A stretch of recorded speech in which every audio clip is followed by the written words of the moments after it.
সবাইকে আনন্দিত জয়গুরু। আমি আজ শ্রী শ্রী ঠাকুরের নাম অর্থাৎ অনুকূল এই নামটি বিশ্লেষণ করে শোনাবো এবং ঠাকুরের যে বীজ মন্ত্র রয়েছে তার মধ্যে যে রাধা রয়েছে আমরা বুঝতে পারি না রাধা কৃষ্ণের ওই রাধা নাকি অন্য কোনো রাধা। এই রাধা শব্দের মূল অর্থটা এবং বিশ্লেষণ করে আমি শোনাবো।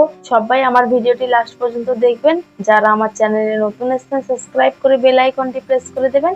আমি ঠাকুরের নিত্য নতুন ভিডিও নিয়ে আসি এবং নোটিফিকেশনটি পাওয়ার জন্য। অক্ষর ধ্বনি ব্রহ্মরূপে সৃষ্টির প্রথম ডাক, অধ্বনিতে জাগে জীবন অন্তরে দেয় ফাঁক। ভগবানের নাম অনুকূল, সহস্র নামে উজ্জ্বল, ভক্তি সদা সদয় তিনি শান্তিতে করেন ছল।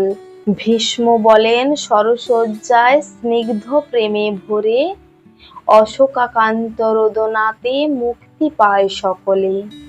সুর অসুর যক্ষ কিন্নর রক্ষ ও মানবতা, তার এক চাহনিতে পায় পরিত্রাণের বারতা।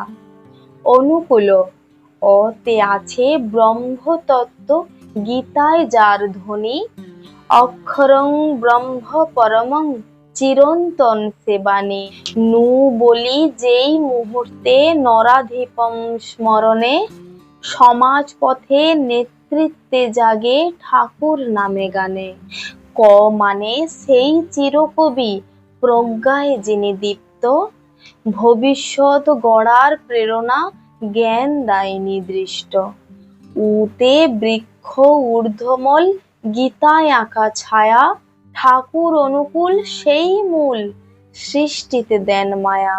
লয়ে লোক মহেশ্বর, জগতের প্রভু যিনি, অনাদি জন্মহীন রূপে প্রেম সিন্ধু যে চিনি।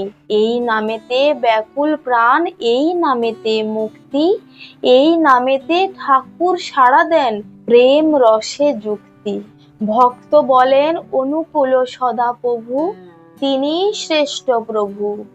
প্রীতি শক্তি ধ্যানের কেন্দ্রে, বিভূতি যার সদভু।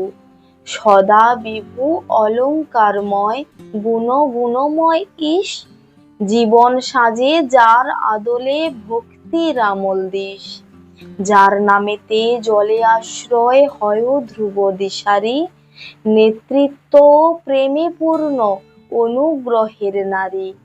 উত্তমঃ পুরুষঃ তন্নঃ গীতার শ্রুতিস্বর, তিনি অন্তরস্থ আত্মা চির শান্তির কর।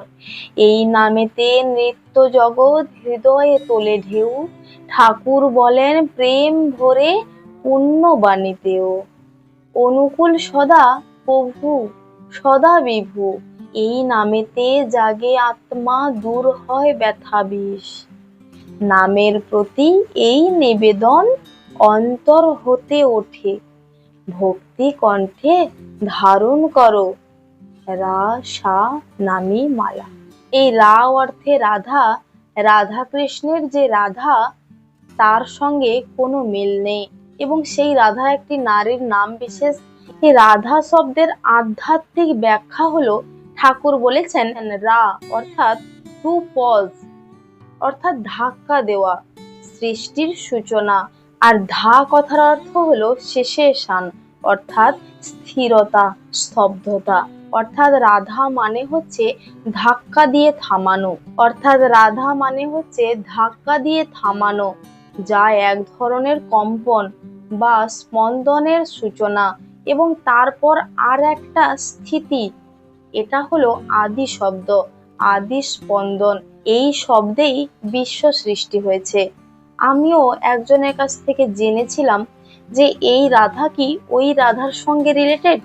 তখন উনি বললেন যে না, এই রাধা হচ্ছে আমরা যখন উপর থেকে সৃষ্টি হয়ে যখন এসছি, ওটা ধারা ধারা হয়ে আমরা এসছি এবং যখন আমরা যাব এটি উল্টে রা ধা হবে।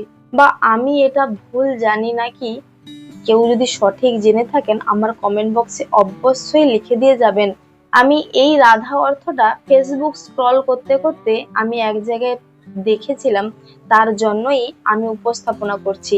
কেউ যদি আরো এর সহজভাবে সহজলভ্য ভাষায় কেউ যদি জানেন, তাহলে অবশ্যই আমার কমেন্ট বক্সে জানাবেন।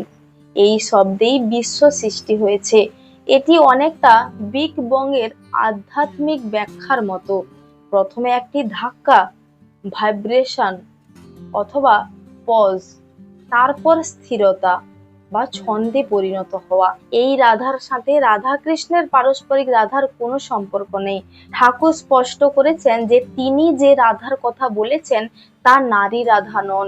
এটি হলো একটি ধ্বনির রূপ যা থেকে সৃষ্টি ও লয় শুরু হয়। কৃষ্ণের অপর নাম রাসবিহারী, মানে যিনি শব্দের ভেতর বিহার করেন, তার শব্দরূপী রাধা। ওং শব্দ বনাম রাধা শব্দ।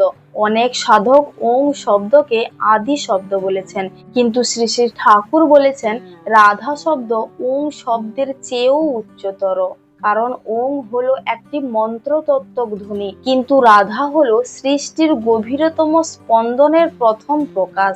ঠাকুর শ্রীকৃষ্ণকে অবতার হিসেবে মেনে নিলেও রাধাকৃষ্ণ ফটো পূজা বা ধারণাকে সমর্থন করেছেন কিনা এর প্রমাণ এখনো পাওয়া যায়নি। শ্রীকৃষ্ণ ছিলেন পূর্ববর্তী পুরুষোত্তম, কিন্তু ঠাকুর নিজেকে বর্তমান পুরুষোত্তম বলেছেন। পুরুষোত্তম কথাটির মানে হলো যুগে যুগে অবতীর্ণ হওয়া, ঐশ্বরীয় শক্তির এক মূর্ত রূপ। ঠাকুরের এক পরম ভক্ত পঞ্চানন সরকার, যিনি যুক্তিবাদী ছিলেন, পরে ঠাকুরের কাছে দীক্ষা নেন। বক্তা মনে করেন তিনি সম্ভবত পূর্বজন্মে ছিলেন সেন্ট অগাস্টিন, একজন খ্রিস্টান সাধক, যিনি প্রথম জীবনে কাম প্রবৃত্তিতে জড়িত ছিলেন, পরে ঈশ্বরের দিকে ফিরে আসেন। সবাইকে আনন্দিত জয়গুরু। ভিডিওটি কেমন লাগলো কমেন্ট বক্সে অবশ্যই জানাবেন।